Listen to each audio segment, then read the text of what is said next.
Hi అండి. ఈ రోజైతే నేను తిరుపతి ప్రయాణం వితౌట్ ప్లానింగ్ తోటి ఎలా వెళ్ళాలి ఏంటి అనేది నేనైతే ప్రయాణం చేశానండి.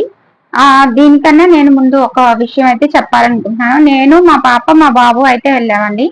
అయితే నేను భగవంతుడి లీల అనుకోవాలా, భగవంతుడి మహిమ అనుకోవాలా, లేకపోతే నాకు అలా కలిసి వచ్చింది అనుకోవాలా, ఏంటి అనేది మీరంతా నేను చెప్పిన తర్వాత మీరు విన్న తర్వాత కామెంట్ రూపంలో చెప్పండి. నేనైతే భగవంతుడి లీల అయితే అనుకుంటున్నాను. నేను చాలా భయపడ్డాననమాట.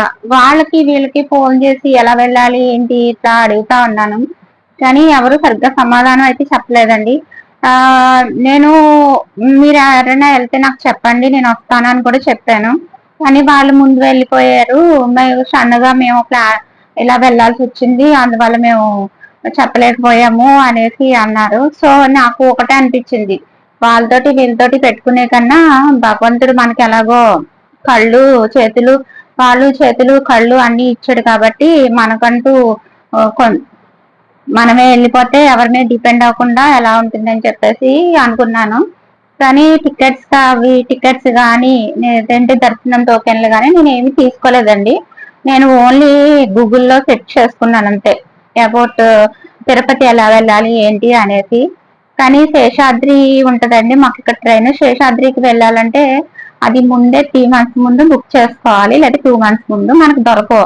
కానీ లక్కీగా తత్కాల్లో మాకైతే మా ముగ్గురికి తత్కాల్లో దొరికేసినాయండి. ఆ టికెట్లు దొరికే వరకు టెన్షన్, కానీ ఫిక్స్ అయిపోయాను అనమాట మైండ్ లో. నా పిల్లలు గాని నేను గాని ఫిక్స్ అయిపోయాను, ఏదో బస్సు అయినా ఆ బస్సులో అయినా సరే వెళ్ళిపోదాం అనేసి ఫిక్స్ అయిపోయి రెడీగా ఉన్నాను అనమాట. తత్కాల్లో మాకు దొరికిన టికెట్లు, ప్రయాణం అంతా బాగా సాగింది. అక్కడ దిగిన తర్వాత విష్ణు నివాసంలో రూమ్స్ తీసుకోవాలన్నమాట. ఎందుకంటే మనకి ఇప్పుడు ఎస్ఎస్టీ టోకెన్స్ కానీ దివ్య దర్శనం టోకెన్స్ కానీ మనకి ఈవినింగ్ 4 o'clock ఇస్తున్నాను. మన ట్రైన్ ఏమో మార్నింగ్ దిగుతాం. మార్నింగ్ దిగినప్పుడు పై కొండ మీదకి వెళ్ళిపోయి మళ్ళీ అక్కడ రూమ్ బుక్ చేసుకున్న వాళ్ళైతే పర్లేదండి, కొండ మీదకి వెళ్ళిపోయి మళ్ళీ దిగి వచ్చి టోకెన్స్ తీసుకోవచ్చు. లేని పక్షంలో ఎస్ఎస్టీ టోకెన్స్ అయితే మనకు కొండ మీద కూడా దొరుకుతాయి. లేని దివ్య దర్శనం అయితే కింద దొరుకుతాయి అనమాట, అలిపిరి మెట్ల దగ్గర భూదేవి కాంప్లెక్స్ లో దొరుకుతాయి. అయితే మేము ఏం చేస్తామంటే విష్ణు నివాసంలో రూమ్స్ కోసం వెయిట్ చేస్తాం. అప్పటికి ట్రైన్స్ అన్ని రావడంతో జనం బాగా కిక్కిరిపోయింది, ఎవరికి వాళ్ళు రూమ్ కోసం ట్రై చేస్తున్నారు. కానీ నాకు లక్కీగా అయితే నాకు రూమ్ అయితే దొరికిందండి. చాలా బాగుంది రూమ్ కూడా. కానీ 24 hours కే వాళ్ళు ఇస్తారు రూమ్ అనేది, మనకి ఎక్కువసేపు ఎక్స్టెండ్ చేసుకోవడానికి ఉండదు అవకాశం. ముందు అంటారు కానీ తర్వాత ఎక్స్టెండ్ చెయ్యరు అన్నమాట. చేయకపోయేసరికి ఆ రోజు అయితే ఉండిపోయాం కదా. మార్నింగ్ దిగేమో 6 o'clock కి, ఈవినింగ్ 4 కి మన భూదేవి తిరుపతి శ్రీవారి మెట్లు ఎక్కుదా అని నేను అనుకున్నాను అనమాట. ఆ టికెట్లు ఎక్కడ దొరుకుతాయంటే మనకి దివ్య దర్శనం టోకెన్స్ అంటారు వాటిని. ఆ టోకెన్స్ మనకు కావాలంటే కనుక అలిపిరి దగ్గరికి వెళ్ళిపోవాల్సింది, అలిపిరి భూదేవి కాంప్లెక్స్ లోకి. అయితే మనకి శ్రీవారి మెట్ల దగ్గర ఇదివరకు ఇచ్చేవారు కానీ ఇప్పుడు మొత్తం అంతా మారిపోయిందండి ప్లానింగ్. ఎప్పటికప్పుడు చేంజ్ అవుతా ఉంటుంది. కాబట్టి తిరుపతి వెళ్ళాలనుకునే వాళ్ళు ఒకసారి లేటెస్ట్ అప్డేట్స్ చూసుకోండి గూగుల్లో, చూసుకుని అయితే వెళ్ళండి. మేము 1:30కి అయితే వెళ్ళిపోయాను. రూమ్ లో ఫ్రెష్ అప్ అయ్యి టిఫిన్లు అయ్యి భోజనాలు అయ్యి అయిపోయిన తర్వాత 1:30కల్లా మనకి ఇక్కడ బస్సు ఉంటది. ఆ బస్సులో ఎక్కేస్తే మనకి రైల్వే స్టేషన్ కి పక్కనే ఉంటది. లేదంటే యువతల మనకి చాలా బస్సెస్ అయితే ఉంటాయి. ఆటోలకి అయితే చాలా కాస్ట్ తీసుకుంటారండి. సో నేను అందుకే ఎక్కడికక్కడ బస్సుల మీద ప్రయాణం అయితే చేసిన. ఉచిత బస్సులు కూడా ఉంటాయి, వీలైతే దొరికితే అవి ఎక్కండి. ఉచిత బస్సులు అంటే మనం ఎక్కగలం కానీ జనం బాగుంటారండి. ఉచిత బస్సులు అంటే ఎలా ఉంటాయో తెలుసు కదా మనకి. ఎందుకంటే పిల్లలతో వెళ్ళినప్పుడు కొంచెం ఒక 40 రూపాయలు అట్లా చార్జ్ చేస్తారు. ఆర్టీసీ బస్సు ఎక్కేయడం బెస్ట్. ఆర్టీసీ బస్సు ఎక్కేసి కరెక్ట్ గా అలిపిరి దగ్గర దిగాము. మన భూదేవి కాంప్లెక్స్ ఎదురుకుండానే బస్ స్టాండ్ ఉంటది, అలిపిరి బస్ స్టాండ్. అక్కడ దిగిపోయిన తర్వాత కొంచెం ముందుకెళ్తే అక్కడ లైన్ లో ఉండాలన్నమాట. మేము వెళ్ళేసరికి పెద్దగా లైన్ లేదులేండి, అలా లైన్ ఉండే కొద్దీ పెరుగుతా ఉంది. కానీ అప్పుడు 3:30కి గేట్ అయితే లాక్ తీసి లోపల పంపించారు. 4కి అయితే టోకెన్స్ ఇవ్వడం మొదలు పెట్టారు దివ్య దర్శనంలో. ఎస్ఎస్టీ టోకెన్స్ కూడా 3 చోట్ల అయితే ఇస్తారండి. ఒకటి విష్ణు నివాసంలో 4కి స్టార్ట్ చేస్తారు. నెక్స్ట్ భూదేవి కాంప్లెక్స్ లో కూడా 4కి స్టార్ట్ చేస్తారు. మళ్ళీ శ్రీనివాసం ఎక్కడంటే బస్ స్టాండ్ కి దగ్గరలో ఉంటుంది. రైల్వే స్టేషన్ దగ్గర అయితే విష్ణు నివాసం, శ్రీనివాసం అయితే మనకి ఆర్టీసీ బస్ స్టాండ్ దగ్గర అనమాట. అక్కడ కూడా ఇస్తారు. ఈ 3 చోట్ల మనకు దొరుకుతాయి, నో ప్రాబ్లం. కానీ మెట్ల మీద ఎక్కి కాలినడకన వెళ్లే వాళ్ళకి మాత్రం భూదేవి కాంప్లెక్స్ అలిపిరి దగ్గర మాత్రమే దొరుకుతాయండి, ఇంకెక్కడ దొరకవు. అక్కడికి వెళ్ళిపోవాలి. అక్కడ లైన్ లో నుంచిన తర్వాత లోపల కౌంటర్స్ చాలా ఉంటాయిలేండి, మనం నుంచినంతసేపు పట్టదు టోకెన్ తీసుకోవడానికి. ఎందుకంటే వాళ్ళు ఆధార్ కంపల్సరీ పట్టుకెళ్ళండి, జిరాక్స్. మీరు ఒరిజినల్ ఏం అవసరం లేదు, జిరాక్స్ కాపీలు అయితే సరిపోతుంది. రూమ్స్ తీసుకోవాలన్నా ఏం తీసుకోవాలన్నా మనకు ఆధార్ లింక్, ఆధార్ చూపిస్తేనే కానీ రూమ్స్ అయితే ఇవ్వరండి. అలాగే టోకెన్స్ కూడా ఇవ్వరు. ప్రతి ఒక్కళ్ళకి తీసుకెళ్ళాలి. కుటుంబంలో ఎంతమంది దర్శనం చేసుకుంటున్నా అంతమంది ఆధార్లు ఎవరి కావాలి సెపరేట్ గా పట్టుకోవాలి. మా పిల్లల ఆధార్ పట్టుకున్నారు, నా ఆధార్ నేను పట్టుకున్నా. లోపలికి వెళ్ళా, వాళ్ళు ఒక ఫోటో తీశారు, ఆధార్ తీసుకున్నారు. మనకి ఫోటో వస్తుంది అనమాట కూపన్ మీద, దివ్య దర్శనం కూపన్ మీద ఒక ఫోటో వస్తుంది. ఫోటో వచ్చి అది వాళ్ళ మన శ్రీవారి మెట్లు ఎక్కితే 1200 మెట్టు దగ్గర స్కానింగ్ చేయించుకోవాలి. స్కానింగ్ చేయించుకోబట్టే మనకి ఆ టోకెన్ అలౌ చేయరనమాట దర్శనానికి. మిగిలిన వాటికి అవసరం లేదండి, డైరెక్ట్ వెళ్ళిపోవచ్చు. లేదంటే అలిపిరి దగ్గర నుంచి నడిచి వెళ్ళే వాళ్ళు అయితే అలిపిరి దగ్గర నుంచి వెళ్ళిపోవచ్చు. మేము ఈ టోకెన్స్ తీసుకుని ఇంకా వచ్చేసాము. వచ్చేసిన తర్వాత అక్కడ రూమ్ లోనే ఉండి మళ్ళీ మార్నింగ్ 5:30 బయలుదేరా అండి. టిఫిన్ అది ఏమి చేయలేదు, ఎందుకంటే హెవీగా ఉంటే మెట్లు ఎక్కడం కష్టం అవుతుందని చెప్పేసి ఓఆర్ఎస్లు మాత్రం కొనుక్కుని క్యారీ చేసుకుని పట్టుకెళ్ళాం. ఒక వాటర్ బాటిల్. వెకేట్ చేసేయాలి కదా, రూమ్ వెకేట్ అక్కడ ఇచ్చేసి స్లిప్ పైన తాళాలు అవి ఇచ్చేసి రూమ్ అంతా బ్యాగ్ తీసుకుని కిందకు వచ్చేసి అక్కడ మనకి ఫ్రీ బస్ ఉంది డైరెక్ట్. కొంచెం ముందుకెళ్తే రైల్వే స్టేషన్ కి కొంచెం అట్లాగా రైట్ సైడ్ అవుతుంది. మీకు చెప్తారు, ఎవరు అడిగినా చెప్తారండి, ఏ ఇన్ఫర్మేషన్ అయినా చెప్తారు. ఎవరు మోసం చేసే వాళ్ళు అయితే నాకు అనిపించలేదు. కానీ ఆర్టీసీ డ్రైవర్ని, ఆర్టీసీ కండక్టర్ని, అక్కడ టికెట్లు ఇస్తారు కదా కౌంటర్స్ ఉంటాయి, వాళ్ళని అడగండి బయట కాకుండా. వాళ్ళు అడిగితే మీకు కరెక్ట్ గా ఇన్ఫర్మేషన్ అయితే ఇస్తారు. మేము ఆ బస్సు ఎక్కేసి శ్రీవారి మెట్ల దగ్గరికి అయితే దిగిపోయామండి. శ్రీవారి మెట్ల దగ్గరికి మన విష్ణు నివాసం నుంచి వెళ్ళాలంటే మించుమించు గంటన్నర పట్టేస్తుందండి. అక్కడ దిగిపోయిన తర్వాత అక్కడ లగేజ్ ఇచ్చేసేయాలన్నమాట. లగేజ్ అయినా పట్టుకెళ్తే, మీరు లగేజ్ పట్టుకెళ్ళకపోతే అక్కడ వెళ్ళిపోవచ్చు, పర్లేదు. అక్కడ మీకు ఉండడానికి కూడా వసతులు అవి ఉంటాయండి, స్టే చేయడానికి. ఒకవేళ స్నానం చేయకుండా వెళ్ళిపోతే అక్కడ స్నానాలు అవి చేసి లగేజ్ అవి పెట్టుకోవడం ఫెసిలిటీ ఎక్కడికక్కడ ఫెసిలిటీస్ ఉంటాయండి. మనం ఏమి ఇబ్బంది పడక్కర్లేదు. అన్ని ఫెసిలిటీస్, మంచి నీళ్ళతో సహా అన్ని ఫెసిలిటీస్ ఉంటాయి. మేము ఈ లగేజ్ బ్యాగ్ అంతా అక్కడ ఇచ్చేస్తే వాళ్ళు ఒక టోకెన్ అయితే ఇచ్చారు మాకు. అది తీసుకెళ్లి అక్కడ పైన కొండ మీద మనం ఎక్కడైతే స్టాప్ చేసేస్తామో మెట్లు, ఒక చెట్టు ఉంటది అక్కడ, అది ఎండింగ్ అనమాట. అక్కడే ఉంటది అనమాట లగేజ్ కౌంటర్. శ్రీవారి మెట్ల దగ్గర కింద ఇచ్చిన లగేజ్ ఆ కొండ మీద అక్కడ ఉంటది అనమాట, అక్కడ తీసుకోవాలన్నమాట. అదే అలా కాకుండా విడిగా కొండ మీద ఉన్న వాళ్ళు వేరే చోట పెట్టుకోవచ్చు లగేజెస్. మా అయితే అక్కడికైతే వెళ్ళిపోయినాయండి. మేము ఇంకేం చేస్తామంటే శ్రీవారి మెట్లు కొంచెం ఒక 10 మెట్లు ఎక్కడం, కాసేపు ఆగడం, ఊపిరి పీల్చుకోవడం అట్లా చేశాను.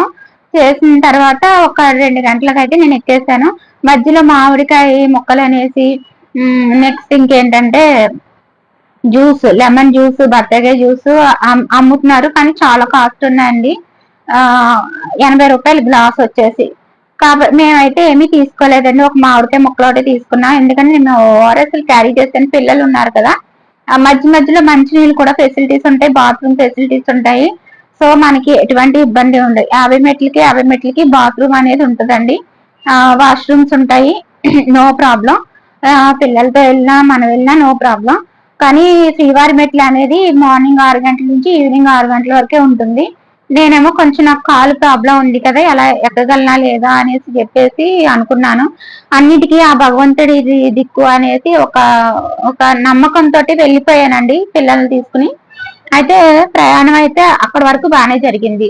పైకి మెట్లు ఎక్కేసాము, 2 గంటలు అయింది. ఈ లోపల అక్కడ టాక్సీ వాళ్ళు అందరూ వచ్చారు. ఎక్కడికి వెళ్ళంటే దివ్య దర్శనానికి వెళ్ళాలంటే పక్కనే అండి, మీరు అలా రోడ్డు దాటేసి ఆ లోపలికి వెళ్ళిపోండి అనేసి అన్నారు. మేము ఇంకా తయారయ్యి ఉన్నాం కాబట్టి రోడ్డు దాటేసి అక్కడికి వెళ్ళిపోయామండి దివ్య దర్శనం. కానీ దివ్య దర్శనానికి SST టోకెన్స్ వాళ్ళు రెండింటిని ఒకే లైన్ లో కలపడం వల్ల లైన్ అనేది పెరిగిపోతుంది. అక్కడ ఒకటే నాకు ఎందుకో మైనస్ అనిపించింది. ఎందుకంటే కాలినడకన నడిచి వచ్చే వాళ్ళకి ఒక లైను, SSD వాళ్ళకి ఒక లైన్ పెట్టుకుంటే బాగుండేది. ఎందుకంటే నడిచి వచ్చి చాలా ఓపిక ఉండదు కదండి వాళ్ళకి. శ్రీవారి మెట్లు అంటే తక్కువ, కానీ అలిపిరి పాపం చాలా మంది నడిచి వస్తున్నారండి, అది చాలా దూరం అన్నమాట. వాళ్ళకి కాళ్ళు నొప్పులు వస్తాయి కదా, నాకు కొంచెం అదే అనిపించింది అండి. మిగిలిన ఫెసిలిటీస్ అన్ని బాగున్నాయి.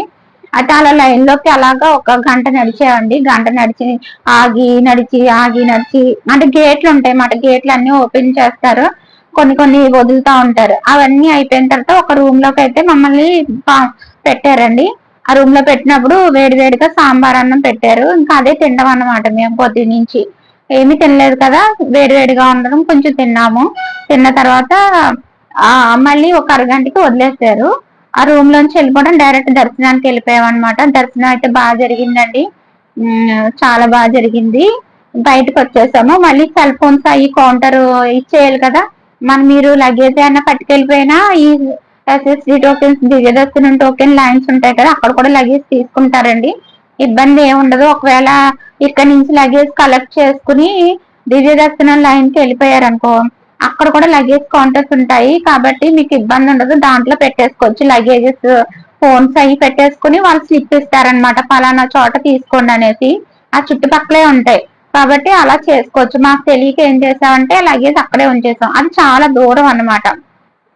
మేము ఇలా లోపలికి అయితే దర్శనం తీసుకుని సెల్ తీసుకుని బయటకు వచ్చేసాము, లడ్డూలు అవి తీసుకుని.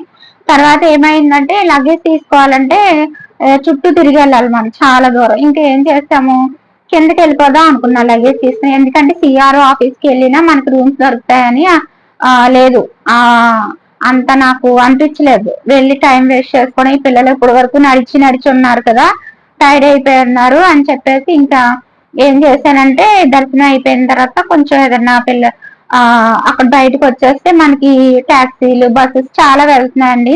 ఇలాగా దివ్య దర్శనం శ్రీవారి మెట్లు ఎండింగ్ పాయింట్ దగ్గరికి తీసుకెళ్ళండి అంటే మాకు 200 తీసుకున్నారు ముగ్గురికి. తీసుకుని అక్కడ దింపేస్తే లగేజ్ తీసుకుని బయటకు వచ్చేసి రోడ్డు దాటేసిన తర్వాత బస్సులు కనిపించినాయి, ఆర్టీసీ బస్సులు. ఇంకా ఆర్టీసీ బస్సు ఆపారు. కిందకు వచ్చేసాం, కొండ కిందకు వచ్చేసాం. కొండ కిందకు వచ్చేసిన తర్వాత ఇంకా రిటర్న్ టికెట్ కావాలి కదా, మేము 5th ని రిటర్న్ టికెట్ తీసుకోవాలి. మేము సెకండ్ నైట్ బయలుదేరామండి. సెకండ్ నైట్ బయలుదేరితే మార్నింగ్ థర్డ్ కల్లా మార్నింగ్ వచ్చేసాం. అక్కడ దివ్యదర్శనం టోకెన్ తీసుకున్నా. 4th కి మాకు మధ్యాహ్నం 12 గంటలకు అయితే దర్శనం అయితే ఇచ్చారు వాళ్ళు. 12 గంటల లోపల మనం వెళ్ళొచ్చు అనమాట, ఏదైనా టైం చూసుకుని. మెట్లు ఎక్కడానికి పెద్ద టైం ఏం పట్టలేదండి, కానీ చాలా బాగుంది వాతావరణం. అది కూడా ఎక్కడ మేము రెయిన్ కోట్లు, గొడుగు అవన్నీ కూడా పట్టుకెళ్ళాం, ఏదైనా వర్షం వస్తే ఇబ్బంది ఏమో అనేసి. కానీ అసలు ఎక్కడ మాకు ఇబ్బంది అనేది కల్పించలేదు. ఆ వెంకటేశ్వర స్వామి అయితే మాత్రం ప్రతి చోట నేనున్నాను అన్నట్టు తోడుగానే నాకు ఉన్నట్టుగా అనిపించింది. ఇంకా కిందకు వచ్చి ప్రైవేట్ రూమ్స్ చాలా ఉంటాయండి. నేను ప్రైవేట్ రూమ్ అయితే తీసేసుకున్నాను. అంటే కొంచెం మంచి రూమ్స్ చూసుకుని తీసుకోండి, ఏ పడితే కాకుండా కొంచెం మనకి జనసంచారం ఎక్కువ ఉన్నవి అట్లా ఉంటాయి కదా, అట్లా ఉన్న మంచి చూసుకుని తీసుకోండి. కొంచెం దానికి మాత్రం ఒక 1500 తీసుకున్నారు 24 hours కి. కానీ అది కూడా బాగానే ఉంటుందండి, ఎందుకంటే కాళ్ళు నొప్పులు వస్తున్నాయి పక్కన. ఈ లోపల విష్ణు నివాసంలో లాకర్లు ఉంటాయి, లాకర్ లో పెట్టుకుని అక్కడ ఉందామంటే నిద్రలోకి వెళ్ళిపోతాం, ఇబ్బంది ఎందుకులే అని చెప్పేసి 1500 పెట్టి రూమ్ తీసేసుకున్నాను. ఇంకా ఆ రోజు శుభ్రంగా పడుకుంటే తెల్లారేసరికి కాళ్ళ నొప్పులు అయితే తగ్గిపోయినాయండి. బిళ్ళలు కూడా ఏం వేసుకోలేదు, ఇంక శుభ్రంగా తినేసి పడుకుండిపోయాను అనమాట. పడుకుని మార్నింగ్ లేవగానే ఇంకా మళ్ళీ 10 ఆ టైంకి బయటకు వచ్చి టిఫిన్ చేసి ఇంకా చూస్తా ఉంటే ఏదైనా తిరుగుదా అంటే ఆటో వాళ్ళు అది వచ్చారు. ఇలాగా పద్మావతి అమ్మవారి గుడికి అది ఎంతండి అది అంటే నేను 800కి అడిగాను అనమాట. 5, ఒకటి రామాలయం ఒకటి, ఇస్కాన్ టెంపుల్ ఒకటి, గోవిందరాజుల స్వామి గుడి ఒకటి, నెక్స్ట్ పద్మావతి దేవి అమ్మవారి గుడి, ఇంకొకటి 5 చూపించారని కపిల తీర్థం. ఈ 5టికి కలిపి మా ముగ్గురికి 800 చార్జ్ చేసుకున్నారు. ఆటో అయినా అవుతుందిలేండి 800, ఎందుకంటే మనకి అక్కడ వెయిటింగ్ ఉంటది ఎక్కువ. పద్మావతి దేవి తిరుచానూరు కదా, తిరుచానూరు అయితే వెళ్ళిపోయామండి. కానీ అక్కడ చాలా మంది జనం ఉన్నారండి. అక్కడ కూడా సెల్ ఫోన్స్ అయ్యి పెట్టుకోవాలి, విడిగా పెట్టుకోవాలి. అక్కడ కూడా గేట్లు 1, 2, 3, 4 గేట్లు ఉన్నాయి. అయితే లోపలకి వెళ్ళిన తర్వాత లైన్, పెద్ద లైన్ ఉంది. 50 రూపాయల టికెట్ తీసుకున్నాం మేము. మామూలు ఫ్రీ దర్శనం ఉంటది, 50 రూపాయల టికెట్ ఉంటది. ఇంకొకటి ఏంటంటే 200 రూపాయల టికెట్ కూడా ఉందండి. మేము 50 తీసుకున్నాం. అది ఒక 2 గంటలకే పట్టిందండి. 2 గంటలు పట్టేసింది లైన్. వెళ్ళి దర్శనం చేసుకుని బయటకు వచ్చేసి మళ్ళీ ఆటో అతను తీసుకుని కపిల తీర్థానికి అయితే వెళ్ళిపోయామండి. కపిల తీర్థం కూడా చాలా బాగుంటదండి. వాటర్ అయితే పైనుంచి కొండ మీద నుంచి రావట్లేదు, కానీ ఇప్పుడు వర్షాలు లేవు కదా. ఏంటో వర్షాకాలం వర్షాలు లేవండి, ఎండాకాలం వర్షాలు పడినాయి. అక్కడ కూడా బాగా దర్శనం బాగా జరిగిందండి. ఎక్కడికక్కడ సెల్ ఫోన్ నాట్ అలౌడ్ అని చెప్పారు, అందువల్ల నేను వీడియోలు తీయడం అవ్వలేదు. బయట తీసుకోవచ్చు కానీ లోపల తీసుకోవడం ఇవ్వట్లేదు. ఎందుకులే గుడి కదా అని చెప్పేసి నేను అంత రిస్క్ తీయలేదు. కొంచెమే తీసాను. దాని నుంచి శ్రీరామ దేవుడి ఆలయానికి వచ్చాను, శ్రీరామాలయం. అది కూడా ప్రాచీనమైనది అండి, ఏన్షియంట్. అక్కడ కూడా చాలా బాగుంది. తర్వాత ఇస్కాన్ టెంపుల్. ఇస్కాన్ టెంపుల్ లో ప్రసాదాలు పెట్టారండి. కూర్చుని తినేసి అక్కడ కొంచెం ఏదైనా మళ్ళీ నైట్ జర్నీ ఉంది కదా, అదే నైట్ జర్నీ 5th జర్నీ అయితే కొంచెం పులిహార అది తీసుకుని వచ్చేసాం అనమాట. పులిహార 50 రూపాయలు తీసుకున్నారు. ఇస్కాన్ లో ప్రసాదాలు అయ్యి అమ్ముతారండి, స్నాక్స్ కూడా అమ్ముతారు. ట్రైన్ ప్రయాణం చేయాలనుకున్న వాళ్ళు అక్కడ కొనుక్కొచ్చి శుభ్రంగా ఉంటాయి, అవి ప్యాక్ చేసుకుని తీసుకొచ్చేసాము. గోవిందరాజుల స్వామి గుడి దగ్గర ఆపేశారనమాట. అది లాస్ట్. అక్కడ నుంచి మా రూమ్ కి పెద్ద దూరం కాదు. మేమైతే విష్ణు నివాసానికి దగ్గరగానే తీసుకున్నాను నేను, ఎందుకంటే రైల్వే స్టేషన్ దగ్గర ఉంటుంది కదా, ఇబ్బంది ఉండదని చెప్పేసి. అక్కడి నుంచి అవన్నీ తీసుకొచ్చేసి గోవిందరాజుల స్వామి గుడి దగ్గర మొత్తం అంతా చుట్టూ తిరిగి చూసి ఇంకా రూమ్ కి అయితే వెళ్ళిపోయాను. రూమ్ లో ప్యాక్ చేసేసుకుని బట్టలన్నీ మళ్ళీ తత్కాలకి కుదరలేదండి, వెయిటింగ్ లిస్ట్ పడింది మా టికెట్స్ అనేవి. కానీ అవి బాబాయ్ ఏంటి కూర్చుని ప్రయాణం చేయాలా అని అనిపించింది. కానీ లక్కీగా భగవంతుడు ఏంటో గాని మేము ఎక్కిన కోచ్ అంతా చాలా వరకు 50% ఖాళీగా ఉందండి. హాయిగా పడుకుని వచ్చాం. వెళ్ళేటప్పుడు రిజర్వేషన్ కాబట్టి ఫుల్ గా ఉన్నా పడుకునే ఉన్నాం. వచ్చేటప్పుడు టికెట్స్ 1.5 దొరికినాయి మాకు, అంటే హాఫ్ దొరికినాయి ముగ్గురికి. టీసీ వచ్చారు, వచ్చి ఖాళీగానే ఉన్నాయి కదా మేడం పడుకోండి అనేసి అన్నారు అడిగితే. అలాగా మా ఇంటికి వచ్చే వరకు ఆ వెంకటేశ్వర స్వామి మమ్మల్ని కాపాడినట్టుగానే అయ్యిందండి. నేను భయపడినంతగా ఏం లేదు, అంటే భయపడ్డాను అనమాట. అమ్మో పిల్లల్ని ఇద్దరిని తీసుకుని ఇప్పుడు వరకు నేను అంత దూరం ప్రయాణం చేయలేదు. చేయకపోయేసరికి ఎలాగా ఏంటి అని కొంచెం భయం అనిపించింది. కానీ అంటే ఆపద మొక్కులు వాడ అంటాం, అంటే మనల్ని కాపాడుతాడు అన్న నమ్మకంతో వెళ్ళిపోయాను అనమాట. ఇప్పుడు చెప్పండి మీరు, దేవుడి మిరాకిల్ అంటారా కాదా చెప్పండి. నాకైతే ఆ దేవుడి యొక్క మిరాకిల్ అనే అనిపించింది. ఎక్కడికక్కడికి నాకు ఎటువంటి ఇబ్బంది అయితే కలగలేదండి. చాలా బాగా జరిగింది దర్శనం అయితే. నెక్స్ట్ రూమ్స్ విషయంలో కానీ ఏ విషయంలో కూడా బాబుకి తొందరగా పడదనమాట. ఫుడ్ కానీ లేదంటే వాటర్ కానీ అలాంటిది మాకు ఎటువంటి ఇబ్బంది కలగలేదు. నెక్స్ట్ కూలింగ్ వాటర్ తాగేసాం, అక్కడ ఇష్టం వచ్చినట్టు తాగేసాం, ఏ దొరికితే తిన్నాం. కానీ వచ్చిన తర్వాత కూడా మాకు ఇంత నెలసంత అనారోగ్య సమస్య అనేది రాలేదు భగవంతుడి దయ వల్ల. నిజంగా ఏడుకొండల స్వామికి హ్యాట్స్ ఆఫ్ అండి. ఇంతేనండి, నేను ప్లానింగ్ లేకుండా వెళ్ళాను, అయినా బాగా జరిగింది దర్శనం అనేది. భయపడినంత కాదండి, పర్లేదు వెళ్ళొచ్చు. పిల్లలతో వెళ్తే కనుక తత్కాలు తీసుకుని వెళ్ళండి, దొరికితే కనుక ఇబ్బంది ఉండదు. విష్ణు నివాసంలో అయితే రూమ్స్ ఇస్తారు, శ్రీనివాసంలో కూడా రూమ్స్ ఇస్తారు. కానీ ఆధార్ కార్డు అనేది ప్రతి ఒక్కరిది ఉండాలి. మనం ఎంతమంది ఉంటున్నామో అంతమంది ఆధార్ తీసుకుంటారు వాళ్ళు. సో జిరాక్స్ కాపీలు పట్టుకెళ్ళండి. వాళ్ళు ఎక్కడ జిరాక్స్ కాపీలు అనేవి ఎవ్వరూ తీసుకోరండి, చూసి ఇచ్చేస్తారంతే. కాబట్టి నో ప్రాబ్లం. మీరు ప్లానింగ్ లేకుండా వెళ్ళాలనుకుంటే బుధ గురువారాల్లో వెళ్ళండి. తిరుపతి కొంచెం ఖాళీగా ఉంటుంది. శనివారం అది ఆదివారం అయితే ఖాళీ ఉండదు. బుధ గురువారాల్లో అయితే మీకు చాలా ఖాళీగా అయితే ఉంటుందండి. ఇంతేనండి, ఏడుకొండల దైవ ఎప్పటి నుంచో ఉన్న మొక్కు ఇప్పుడు తీరిందనమాట. ఎలా వెళ్ళగలను అని మీకు ఒక ఇన్సిడెంట్ కూడా చెప్పాలండి. అంతకు ముందు ఒకసారి అరుణాచలం వెళ్ళినప్పుడు కూడా నాకు చాలా మిరాకిల్స్ అయితే జరిగినాయి. కానీ నేను అది వేరే వీడియోలో చెప్తాను, కావాలంటే కామెంట్ చేయండి. అక్కడ కూడా నాకు చాలా మిరాకిల్ జరిగింది. అప్పుడైతే మా ఫ్యామిలీ వాళ్ళతో వెళ్ళాం కలిసి. అప్పుడు వెళ్ళినప్పుడు ఏమైందంటే ఈ టోకెన్స్ గురించి అవి గురించి నాకేం తెలియదు, వాళ్ళకి ఏదో తెలుసు కదా అని చెప్పేసి నేను వెళ్ళిపోయాను. వెళ్ళిపోతే పైకి వెళ్ళిపోయాం కొండ మీదకి. సర్వదర్శనం ఫ్రీ ఉచితం దర్శనం ఉంటుంది చూసారా, అక్కడికి వచ్చేసరికి లగేజ్లు పట్టుకుని వెళ్ళిపోయా. అప్పుడు చల్ల గాలి వేసేస్తుంది. ఈ పిల్లలేమో చలికి ఉండలేకపోతున్నారు. వాళ్ళేమో లాకర్స్ ఉంటాయని కూడా తెలీదు మరేంటో, కానీ నాకు తెలీదు. ఇప్పుడంటే తెలిసినాయి కానీ లాకర్స్ కూడా పెట్టుకోలేదు. లగేజ్ మోసుకుంటా అట్లా నుంచుండిపోయా ఉచిత దర్శనానికి. ఉచిత దర్శనాన్ని నుంచుంటే అది 12 గంటలు 2 రోజులు పడుతుంది అన్నారు. చాలా లైన్ ఉందండి, క్రౌడ్ ఎక్కువ ఉంది అనేసరికి నేను అన్నాను పిల్లలు ఉండలేరు వెళ్ళిపోదాం అని చెప్పేసి. అంటే నెక్స్ట్ రోజుకి ట్రైన్ ఉందన్నమాట, ట్రైన్ కి వెళ్ళిపోవాలి. అది రిజర్వేషన్ ఇంకా జనరల్ లో చేసాము. అయితే మేము అంత జనరల్ లో చేయడం వల్ల పిల్లల్ని అడిగిపోయారు అనమాట. అమ్మ నేను ఇంతలా అయితే ఉండలేము అని పిల్లలు ఇబ్బంది పడుతున్నారు. నాకు కొన్ని ప్రాబ్లమ్స్ ఉండడం వల్ల నేను వద్దంటే వచ్చేసాం. వచ్చేసి కిందకు వచ్చేసాము. దర్శనం చేసుకోకుండా వచ్చేయడం వల్ల ఏంటో గాని మా బాబు మిస్ అయిపోయాడండి. మిస్ అయిపోయి అంటే దిగాము. దిగిన తర్వాత వాళ్ళు ఎటే వెళ్తున్నారని చెప్పేసి బాబు అయితే గబుక్కుని మిస్ అయిపోయారు. అన్ని ఎత్తుక్కునేసరికి దొరకలేదు. తర్వాత మనసులో అనుకున్నాను అనమాట, ఏంటి స్వామి దర్శనం చేసుకోలేదని కోపం వచ్చిందా అని చెప్పి బాధపడతా అనుకున్నాను. ఈసారి వస్తాం మెట్లెక్కి వస్తాము క్షమించా అని చెప్పి అనుకునేసరికి ఫోన్ వచ్చింది రైల్వే స్టేషన్ నుంచి. ఎంక్వైరీ దగ్గర ఉంటారు కదా, వాళ్ళు ఫోన్ చేసి అప్పుడు మా బాబు మాట్లాడాడు నాతో. అమ్మ ఎక్కడ ఉన్నాను అంటే అప్పుడు నాకు ప్రాణం లేచి వచ్చింది అనమాట. అప్పుడు గవ్వ వెళ్ళి పిల్లని తీసుకొచ్చి ఇంకా అప్పటి నుంచి ఉన్న మొక్కు మనం తీర్చుకున్నాను అనమాట. మనసు కుదరలేదు, అయ్యో మొక్కు ఉంది ఎలాగా ఎలాగా ఎలాగా అనుకుంటానే ఉన్నాను.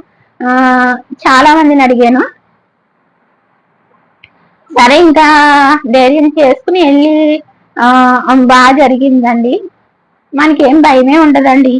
ఇప్పుడు ఏదైనా గుడికి వెళ్తే ఆ దేవుడే మనకు రక్షగా ఉంటాడు. So no problem. అంతేనండి. Bye friends.